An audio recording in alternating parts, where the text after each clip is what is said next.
জনাবা সৈয়দা আসিফা আশরাফি পাপিয়া, আর কিছুতে না হলেও বায়ু দূষণে আমরা তো এবারও ফার্স্ট। ঢাকাবাসীকে মাস্ক পরতে বলা হয়েছে, ঘরের জানালা বন্ধ রাখার কথাও বলা হয়েছে, খোলা জায়গায় ব্যায়াম করতেও নিষেধ করা হয়েছে। একদিক থেকে মনে হয় ভালোই হয়েছে, কারণ এমনিতেই দেশের আইন শৃঙ্খলার যে অবস্থা, ঘরের দরজা জানালা এমনিতেও মানে বন্ধ করে রাখার মতোই অবস্থা, কিন্তু বন্ধ করে রাখলেও যে মানুষ ভালো থাকবে সেই নিশ্চয়তাও কি আছে কিনা? কেননা আজকে এই যে কিছুক্ষণ আগের খবর, আসলে নিজ বাড়িতে ডাকাতের হামলায় অভিনয় শিল্পী আজিজুর রহমান আজাদ আহত, তার পায়ে গুলি লেগেছে। দেশের মানুষ কেমন নিরাপদে আছে আপনি কি দেখেন? দেশের মানুষ অনিশ্চয়তা এবং নিরাপত্তাহীনতায় ব্যাপকভাবে ভুগছে। বাংলাদেশের আইন শৃঙ্খলা পরিস্থিতি মারাত্মক অবনতি এবং দ্রব্যমূল্যের ব্যাপক ঊর্ধ্বগতি। তাছাড়া এই যে দূষণ বলছেন, বায়ু দূষণ, এই বায়ু দূষণে দেখেন ঢাকা শহরের ট্রাফিক একটা গাড়ি আটকায় পয়সা খাওয়া নিয়ে ব্যস্ত, কিন্তু আমাদের এই যে বিআরটি আছে এবং ট্রাফিক আছে, যে পরিমাণ কালো ধোঁয়া, এক একটা সিএনজি বলেন, বড় বড় বাস বলেন, যে যানগুলো রাস্তাঘাটে চলাচল করছে, কালো ধোঁয়াতে যখন আকাশ কালো হয়ে যাচ্ছে, আশপাশ কালো হয়ে যাচ্ছে, ঠিক মনে হচ্ছে বোমা বিস্ফোরণের মতো একটা দূষিত অবস্থা। সেইটা নিয়ে দেখেন কোনো জরিমানা নাই, কোনো জবাবদিহিতা নাই, এবং সাথে সাথে যে একটা বাধ্যতামূলক কোনো কিছু, সেটারও কোনো কিছু নাই। স্বাভাবিক কারণে দূষণ হওয়ার ক্ষেত্রে প্রতিবন্ধকতা যদি না থাকে, দূষণকে যদি আমরা বাধা দিতে না পারি, উন্মুক্ত করে দিই দূষণকে, তাহলে দূষণ তো দুদিন পর তো ঘরেও আপনি নিরাপদ থাকবেন না। কারণ আমি তো দেখি যে একটা জানলা যদি খুলে রাখি তো সাদা ফ্যানটা 10 দিনে কালো কুচকুচা হয়ে যায়, কিন্তু জানলা যদি বন্ধ করে রাখি 10 দিনের জায়গায় 15 দিনে কালো কুচকুচা হয়। এই হচ্ছে পরিস্থিতি। তো বাংলাদেশের সার্বিক দিক থেকেই খুবই খারাপ এবং খুব নাজুক একটা পরিস্থিতি আছে, অভিভাবকহীন অবস্থায় আছে। সরকার আছে কি না এটা কোনোভাবেই আমরা কেউ বুঝতে পারছি না, এবং সরকারের নড়াচড়া গতিবিধি এত মন্থর, এত স্থির যে জনজীবনের সাথে সামঞ্জস্যপূর্ণ চলাচল, সিদ্ধান্ত গ্রহণ কিংবা হচ্ছে এদের কাজ ক্রিয়াকর্ম সচল না, এবং জনগণের সাথে তাল মিলিয়ে চলার যে ব্যাপারটা, সেটা কিন্তু এখন এই অবস্থাতে নাই। জি, আপনি বলছেন যে দেশের মানুষ খুব একটা ভালো অবস্থায় নেই, অভিভাবকহীন, কিন্তু এই যে অস্থিরতা, এই যে আইন শৃঙ্খলা নিয়ে মানুষের কষ্টের কারণ, আপনাদের অবদান আছে কিনা? কেন একটু দু একটা উদাহরণ দিয়ে, গাজীপুরের শ্রীপুর উপজেলার এমসি বাজারে রামদা নিয়ে মহড়া দিয়ে প্রকাশ্যে চাঁদা তোলার নেতৃত্ব দেয়া ও নিয়মিত চাঁদা তোলার ঘোষণা দেয় উপজেলা যুবদলের আহ্বায়ক সদস্য মোহাম্মদ জাহাঙ্গীর আলম। তিনি এখন থেকে বাজার নিয়ন্ত্রণ করবে বলে প্রকাশ্যে ঘোষণাও দেন। এ ঘটনা 2 ঘন্টার মধ্যে যদিও তাকে বহিষ্কার করা হয়েছে, কিন্তু সারা দেশ থেকে কিন্তু এইরকম খবর আসছেই। যারা এসব করে তাদের অনেক ক্ষেত্রে আপনাদের দলের সাথে তারা যুক্ত কোনো না কোনোভাবে সেরকম পরিচয় আমাদের উঠে আসছে। দলেরগুলা পত্রিকা যেভাবে ফলাও করে প্রচারটা করে, আমি যেমন আমার চাঁপাইনবাবগঞ্জ জেলাতে যে আজহারী সাহেবের আগমন উপলক্ষে 1 মাস যাবৎ এমন কোনো বাড়ি নাই যে ঘর নাই, বাধ্যতামূলক বাড়িতে যে টাকা এবং চাঁদা আদায়, ইভেন ধরেন মুষ্টির চাল পর্যন্ত দিতে বাধ্য করছে। ব্যবসা প্রতিষ্ঠান তো বাদই আছে, সেগুলো তো নিছেই, কিন্তু মানুষের ডোর টু ডোর, বাড়ি বাড়ি যাওয়া। তারপরে আপনি ইউটিউব সার্চ দিলে দেখবেন যে যখন বক্তৃতা রাখার জন্য উনি আসছেন, কি উপস্থিত হয়েছেন, একবারে মাইকে বলতেছে আমাদের ভলেন্টিয়ার্সরা ব্যাগ হাতে নিয়ে দাঁড়ায় আছে, ওনাদেরকে দান করুন, দিতে থাকেন। তো জামাত ইসলাম তো রাজনৈতিক সংগঠন, জামাত ইসলাম তো নির্বাচন করে, তো তাহলে জামাত ইসলামের এই যে ডোর টু ডোর চাঁদাবাজি, এগুলো নিয়ে কোনো পত্র পত্রিকায় কোথাও কিন্তু দেখবেন আলোচনার ভিতর নাই। চাঁদাবাজ জিনিসটা এবং চাঁদাবাজি করাটা ব্যক্তি হিসেবে আমরা কেউই কিন্তু পছন্দ করি না, এবং চাঁদাবাজ মুক্ত রাষ্ট্র হোক, সমাজ হোক এবং দল হোক, এটাই কিন্তু আমাদের সকলেরই প্রত্যাশা। কিন্তু দেখেন যে তাদের ওইটা চাঁদাবাজি না, এই যে ওয়াজ নসিহত সব কিছু ওপেন চাচ্ছে, লাউ থেকে, হাঁসের ডিম থেকে, মুরগির ডিম থেকে, বাড়িতে রান্না থেকে সব কিছু মানুষকে দিতে বাধ্য করা হচ্ছে। কিন্তু সেটা নিয়ে এলাকার সবাই জানে, সব সাংবাদিক জানে, সব পত্রপত্রিকা জানে, কিন্তু দেখেন লেখালেখি নাই। দেখেন শেখ হাসিনা ওয়াজের যখন 15 বছর জগদ্দল পাথরের মতো রাষ্ট্রীয় ক্ষমতায় ছিল, স্কুলের বাচ্চাদের বাধ্যতামূলকভাবে তার মিটিংয়ে যেতে বাধ্য করা হতো। এইটা নিয়ে আমরা অনেক সমালোচনা করছি। জামাত ইসলামের যেখানে মিটিং দেখবেন, সেই বিভাগের যতগুলা থানা, উপজেলা এবং জেলা আছে, মাদ্রাসা যতটি আছে, বাধ্যতামূলক মাদ্রাসার ছাত্রদেরকে নিয়ে তারা তাদের মিটিংয়ে নিয়ে যাচ্ছে। তার এইখানেই তো একটা সংস্কারের প্রয়োজন আছে, এবং স্কুলের ছাত্রছাত্রীদেরকে নিলে যদি সেইটা অনিয়ম হয়ে থাকে, খারাপ কিছু হয়, কমলমতি ছাত্রদের লেখাপড়া বাদ দিয়ে ওইভাবে বাধ্যতামূলক সরকারি দলের রাজনীতিতে প্রোগ্রামে নিয়ে যাওয়া, ঠিক মাদ্রাসার ছাত্রদেরকে বাধ্যতামূলকভাবে জামাত ইসলামের মিটিংয়ে নিয়ে যাওয়াটা, এটাও তো ধরেন একটা আইনসম্মত কাজ নয়। এবং ওই 12, 13, 9 বছরের বাচ্চারা রাজনীতির বোঝেটা কি? এই যে ধর্মের নাম দিয়ে, কোরআনের নাম দিয়ে মোটিভেশন করে, ধর্মকে অপব্যবহার করে রাজনৈতিক হাতিয়ার হিসেবে ধর্মকে যে অপব্যবহার করছে, এইটাও তো প্রতিরোধের একটা ব্যবস্থা এবং সংস্কারের ভিতরে এগুলো স্পষ্ট থাকা উচিত। আমরা যে বিষয়গুলোতে সংস্কার চাই, আমরা চাঁদামুক্ত বাংলাদেশ চাই না, আমরা দুর্নীতিমুক্ত চাঁদামুক্ত বাংলাদেশ চাই। আমরা পেশি শক্তির বলে কোনো নির্বাচন চাই না। তাহলে পেশি শক্তি বলে কোনো নির্বাচন যেখানে চাই না, আজকে প্রথম আলো পড়ে তো আমি অবাক হয়ে গেলাম। তারা বলছে মেয়র, উপজেলা এগুলো সংরক্ষিত হবে, কমিশনাররা, ইউনিয়ন পরিষদের মেম্বাররা এদেরকে নির্বাচিত করবে, আর জেলা পরিষদ ওপেন ভোটে হবে।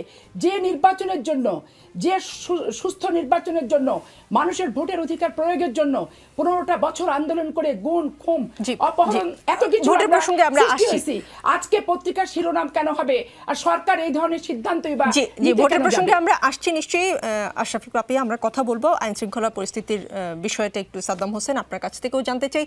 আপনারা যখন পদবি নিয়ে কারাকারি করছেন তখন ব্র্যাক, বিশ্ববিদ্যালয়, ইউল্যাব, জগন্নাথ সহ ইডেন, বিভিন্ন বিশ্ববিদ্যালয়, কলেজের শিক্ষার্থীরা নিরাপত্তা আন্দোলন করছেন। তারা প্রতিবাদে বলছেন, দেশ জুড়ে বেড়ে যাওয়া ছিনতাই, ধারালো অস্ত্রের হামলা, ধর্ষণ ও ডাকাতি বেড়ে গেছে। রাস্তায় বের হওয়া, গণপরিবহনে যাতায়াত করা, এমনকি দিনের আলোতেও কেউ নিরাপদ নয়।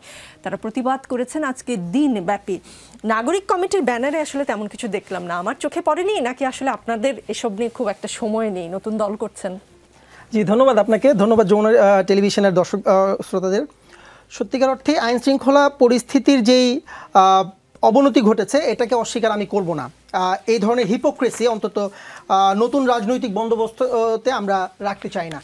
তো আমরা আসলে স্পষ্টভাবেই বলতে চাই, আইন শৃঙ্খলা পরিস্থিতির অবনতি ঘটেছে এবং এই অবনতিকে উন্নতির দিকে নিয়ে যেতে যা যা করণীয় সরকারের পক্ষ থেকে কিন্তু সেটা করা হচ্ছে। আপনি দেখেন, সম্প্রতি ডেভিল হান্টের মতো একটা উদ্যোগ নেওয়া হয়েছে। পুলিশ সহ সকল প্রকার আইনশৃঙ্খলা বাহিনীর মনোবল বৃদ্ধির জন্য কিন্তু ক্রমান্বয়ে চেষ্টা চলছে। পুলিশ সহ আইনশৃঙ্খলা বাহিনীগুলোকে ট্রেন আপ করা হচ্ছে যাতে করে তারা বিগত ফ্যাসিস্ট সরকারের আইনশৃঙ্খলা বাহিনী হিসেবে যেই রোল প্লে করেছে সেই রোল থেকে তারা বের হয়ে আসে। অর্থাৎ অযাচিতভাবে অত্যধিক বল প্রয়োগ বা অস্ত্রের ব্যবহার ছাড়াও যে সুষ্ঠুভাবে আন্দোলন দমানো যায়, এইরকম বিভিন্ন ট্রেনিং কিন্তু তাদেরকে দেয়া হচ্ছে এবং এর মাধ্যমে আপনি দেখেছেন যে আইনশৃঙ্খলা পরিস্থিতির কিছু কিছু জায়গায় কিন্তু উন্নতি অলরেডি হয়েছে। পুলিশ বিগত সরকারের আমলে পুলিশ আন্দোলনগুলোকে কিভাবে দমন করতো আর কয়টা আন্দোলনকে দমন করেছে, আর বর্তমান সরকার আন্দোলনগুলোকে কিভাবে সমাধান দিচ্ছে বা আন্দোলনগুলোকে কিভাবে প্রশমিত করছে, আপনি যদি এটা খেয়াল করেন তাহলে দেখবেন যে পুলিশের উন্নতি বা আইনশৃঙ্খলা বাহিনীগুলোর মধ্যে উন্নতি হচ্ছে কিনা। তবে এটা আমরা সবাই আমার মনে হয় এক বাক্যে মেনে নিব যে এই আইনশৃঙ্খলা বাহিনী তো গত 15-15.5 বছরের তৈরি করে যাওয়া আইনশৃঙ্খলা বাহিনীরই একটা প্রতিচ্ছবি, তাই নয় কি? এই আইনশৃঙ্খলা বাহিনীকে কি গত 15.5 বছর যে আইনশৃঙ্খলা বাহিনী তৈরি করে রাখা হয়েছে এই ফ্যাসিস্ট সরকার আমলে, সেই আইনশৃঙ্খলা বাহিনীকে আমরা কি 6 মাসের মধ্যে পরিবর্তন করে ফেলতে পারবো কিনা? 6 মাস সময়ে কি আমার প্রত্যেকটা থানার যেই এসআই রয়েছে, প্রত্যেকটা জোনের যেই এসপি ওসি রয়েছে তাদেরকে কি পরিবর্তন করে ফেলতে পারবো কিনা? ওভারনাইট এই ম্যান পাওয়ারগুলোকে আমি ডেভেলপ করতে পারবো কিনা? যদি না পারি তাহলে অবশ্যই আমাকে তাদেরকে দিয়ে কিভাবে কার্যটা সাধন করে নিতে হবে সেই প্রচেষ্টাটা করতে হবে। সেই প্রচেষ্টাটা সর্বোত্তমভাবে কিন্তু এই সরকার করে যাচ্ছে, আপনি দেখবেন। এবং এই সরকার এই সরকারের চেষ্টার ফলে আইনশৃঙ্খলা পরিস্থিতির যে উন্নতি, যতটুকু উন্নতি ঘটেছে, যতটুকু অবনতি ঘটতে পারত, সেই জায়গায় যেন একটা বিপ্লবের পরে, একটা গণঅভ্যুত্থানের পরে একটা দেশের যেই ম্যাসিভ সিচুয়েশন থাকে আইনশৃঙ্খলা পরিস্থিতির, সেই সিচুয়েশনগুলো কিন্তু হয় নাই। আপনি দেখেন চট্টগ্রামে একজন আইনজীবী হত্যাকাণ্ডের পরে যেরকম একটি সাম্প্রদায়িক দাঙ্গা তৈরি হতে পারতো, সেই দাঙ্গা কিন্তু তৈরি হয়নি বাংলাদেশে। এটা কি আইনশৃঙ্খলা পরিস্থিতির উন্নতির লক্ষণ নয়? এটা কি সরকারের সফলতার একটা বহিঃপ্রকাশ বা চিহ্ন নয়? আপনি দেখেন সরকার আসলে শুধুমাত্র আইনশৃঙ্খলা পরিস্থিতির ট্যাকেল দেওয়ার জন্যই কিন্তু চেষ্টা করে যাচ্ছে না। এই সরকার বিগত ফ্যাসিস্ট সরকারের আমলে একেবারে ভেঙে পড়া অর্থনীতি পুনরুদ্ধারের ক্রমান্বয়ে চেষ্টা চালিয়ে যাচ্ছে এবং সেই চেষ্টায় বিশ্বের বিভিন্ন অর্থনৈতিক শক্তি, IMF, ওয়ার্ল্ড ব্যাংক, চীন, আইডিবি, এডিবি সহ সকল আন্তর্জাতিক শক্তি কিন্তু এই সরকারের অর্থাৎ ডক্টর ইউনূসের সাথে এসে দাঁড়িয়েছে এবং তারই ফলশ্রুতিতে কিন্তু আমরা ভেঙে পড়া অর্থনীতিকে ক্রমান্বয়ে পুনরুদ্ধার করতে সচেষ্ট হচ্ছি। আপনি দেখেন দ্রব্যমূল্যের যে ঊর্ধ্বগতির কথা পাপিয়াপা মানে অসত্য একটা স্টেটমেন্ট দিলেন যে দ্রব্যমূল্যের ব্যাপক ঊর্ধ্বগতি হয়েছে। পাপিয়াপাকে আমি জিজ্ঞেস করতে চাই, আজকের দ্রব্যমূল্যের যে বাজার, সেই বাজারের আপনি একটা পণ্যের দাম বলেন তো যে পণ্যের দাম গত 15.5 বছরের চাইতে বেশি আছে। আপনি একটা উদাহরণ দেন তো, গত 15.5 বছর দ্রব্যমূল্যের যেই ঊর্ধ্বগতি ছিল, যেইভাবে মানুষ গত 1 বছর আগেও সাধারণ মানুষ দুমুঠো ডাল ভাত খাওয়ার কথা চিন্তা করতে পারতেন না, হ্রাস পেতে কষ্ট করতে হইতো, সেই জায়গায় আজকে দ্রব্যমূল্যের ঊর্ধ্বগতি কোন জায়গায়? সাদ্দাম হোসেন, আপনার কথা শুনে মনে হচ্ছে আপনি ঠিক সরকারের পক্ষ থেকে সরকারের কোনো লোক হয়ে কথা বলছেন। আমি আসলে আমি মন্তব্য ভালো কাজগুলোকে অবশ্যই আপনাকে আমি যেটা মনে হচ্ছে আমি সেটা বললাম, মন্তব্য করিনি, বরঞ্চ একটা প্রশ্ন করি। আপনি যখন এভাবে কথা বলছেন, আজকে রাজপথের কথাগুলো আমি একটু তুলে ধরি। একদম সাধারণ শিক্ষার্থীদের ব্যানারে প্রতিবাদগুলো হয়েছে, তাদের কথা আর আপনাদের কথার তফাৎটা আমি একটু তুলে ধরতে চাই। তারা যেটা বলেছেন, রাজু ভাস্কর্যের সামনে বিকালে একদম সাধারণ শিক্ষার্থীদের ব্যানারে প্রতিবাদ হয়েছে। তারা নিরাপত্তা দিতে ব্যর্থতার অভিযোগে স্বরাষ্ট্র উপদেষ্টার পদত্যাগ দাবি করেছেন। তিতুমির কলেজের শিক্ষার্থীরা বলেছেন যে বিচার দাবি করেছেন সাম্প্রতিক ধর্ষণের ঘটনাগুলোকে। ইডেন কলেজের শিক্ষার্থীরা বলেছেন বর্তমানে আইন শৃঙ্খলা পরিস্থিতি আগের চেয়ে খারাপ। ব্র্যাক ইউনিভার্সিটির শিক্ষার্থীরা বলছে যে এসব নৈরাজ্যে জড়িতদের প্রকাশ্যে বিচারের দাবি জানান, তারা প্রতিবাদ করেছেন। তারা শেষ পর্যন্ত বলেছেন এই শিক্ষার্থীরা 5ই আগস্টে যেমন বিগত সরকারকে নামিয়েছে, প্রয়োজন হলে তারা এই সরকারের বিরুদ্ধেও দাঁড়াবে। তাদের ভাষা আর আপনাদের ভাষা আন্দোলনের পর থেকে কি আলাদা হতে শুরু করলো? আমি মনে করি না কেন? কারণ আপনি আপনার প্রশ্নের উত্তরে প্রথমেই মেনে নিয়েছি যে আইন শৃঙ্খলা পরিস্থিতির অবনতি ঘটেছে, এবং আইন শৃঙ্খলা পরিস্থিতির অবনতি ঘটাটাই ছিল স্বাভাবিক ব্যাপার। আইন শৃঙ্খলা পরিস্থিতি ওভারনাইট উন্নতি হয়ে যাওয়াটা একেবারে অস্বাভাবিক। আপনি আমার সাথে মনে হয় একমত পোষণ করবেন। আমার যে ভাইরা আজকে আন্দোলন করছে, আমার যে ভাইরা আজকে স্বরাষ্ট্রমন্ত্রীর পদত্যাগ চাচ্ছে, আমরা কিন্তু তাদের বিপক্ষে কথা বলছি না। অবশ্যই সরকারের ব্যর্থতা রয়েছে, তাদের পাশে গিয়েও দাঁড়াচ্ছেন না, তাই তো? অবশ্যই দাঁড়াচ্ছি। আপনি দেখেন কুয়েটে যে আন্দোলন হচ্ছে, সেই আন্দোলনে কি আমাদের ভাইরা নাই? আমাদের বৈষম্যবিরোধী ছাত্র আন্দোলনের নেতা নেতৃবৃন্দ কি নাই? অবশ্যই আছে, আপনি একটু খোঁজ নিয়ে দেখেন। জি, মানে দেশের যে সামগ্রিক আইন শৃঙ্খলা পরিস্থিতি নিয়ে আজকে প্রায় অনেকগুলো কলেজ এবং বিশ্ববিদ্যালয়ের শিক্ষার্থীরা নেমেছে। সেখানে বৈষম্য বিরোধী ছাত্র আন্দোলন বা নাগরিক কমিটির কোনো ব্যানার আমার চোখে পড়েনি। উমামা ফাতেমা আসলে তার কাছে প্রশ্ন করেও নিশ্চয়ই আমি আরেকটু পরিষ্কার হতে পারবো।